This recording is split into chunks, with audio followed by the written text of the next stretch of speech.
Hello guys, welcome to Piyush PCS. और आज हम लोग देखेंगे विश्व में मैग्रो वन की नई स्थिति रिपोर्ट जारी हुई है और आखिर में एक प्रश्न पूछा जाएगा जिसका उत्तर आप कमेंट में दे सकते हैं। तो चलिए शुरू करते हैं। हाल ही में विश्व मैंग्रोव दिवस पर ग्लोबल मैंग्रोव अलायंस जीएमए द्वारा विश्व के मैंग्रोव की स्थिति 2024 शीर्षक से एक रिपोर्ट जारी की गई है। रिपोर्ट में 2020 के आधार पर मैंग्रोव का वैश्विक मानचित्र तैयार करने के लिए उपग्रह डेटा का उपयोग करके 1.47 लाख वर्ग किलोमीटर में फैले दुनिया के प्राकृतिक मैंग्रोव वनों का आकलन किया गया है।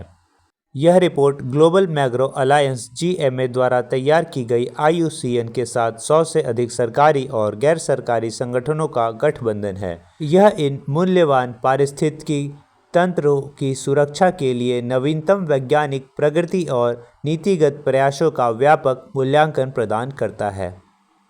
वनों की कटाई, विकास, प्रदूषण और बांध निर्माण के कारण मैंग्रोव को खतरा है, लेकिन समुद्र स्तर में वृद्धि और जलवायु परिवर्तन से जुड़े भयंकर तूफानों की बढ़ती आवृत्ति के कारण इन पारिस्थितिकी प्रणालियों के लिए खतरा बढ़ रहा है।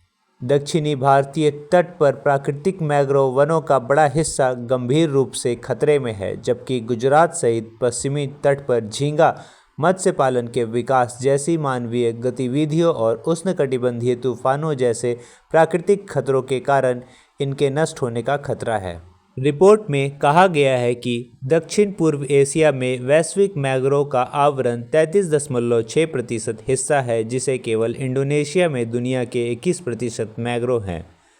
जल कृषि में परिवर्तन, तेल, ताड़ के बागान, चावल की खेती, जलवायु परिवर्तन से प्रभावित प्राकृतिक निकासी, तलछट में बदलाव तथा समुद्र स्तर में वृद्धि ने मैंग्रोव क्षेत्रों को महत्वपूर्ण रूप से प्रभावित किया है। इसके अलावा रिपोर्ट में इस बात पर प्रकाश डाला गया है कि झींगा मत्स्य पालन इस नुकसान का प्रमुख कारण भी है।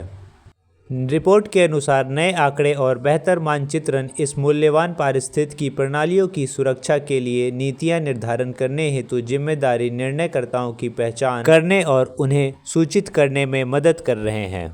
यह उष्णकटिबंधीय और उपोष्णकटिबंधीय क्षेत्रों में पाए जाने वाले एक अद्वितीय प्रकार के तटीय पारिस्थितिकी तंत्र है। ये नमक सहन करने वाले पेड़ों और झाड़ियों के घने जंगल हैं जो अंतर ज्वारीय क्षेत्रों में पनपते हैं, जहां भूमि समुद्र से मिलती है।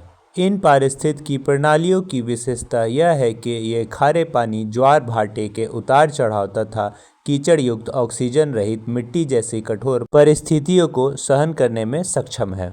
भारत वन स्थिति रिपोर्ट 2021 के अनुसार भारत में मैंग्रोव क्षेत्र 4992 वर्ग किलोमीटर में फैला होने का अनुमान है।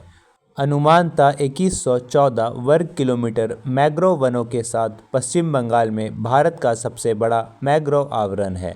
गुजरात 1177 वर्ग किलोमीटर के अनुमानित क्षेत्रफल के साथ दूसरे स्थान पर है, जहां मैंग्रोव वन मुख्यतः कच्छ की खाड़ी और खंबात की खाड़ी में स्थित है।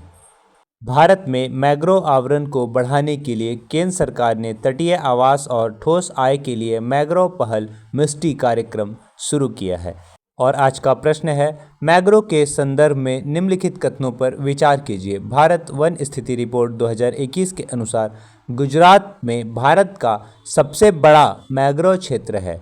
दूसरा, भारत में मैंग्रोव आवरण को बढ़ाने के लिए केंद्र सरकार ने मिस्टी कार्यक्रम शुरू किया है। उपयुक्त में से कौन सा कथन सही है? ऑप्शंस हैं ए केवल 1, बी केवल 2, सी 1 और 2 दोनों, डी ना तो 1 और ना ही 2।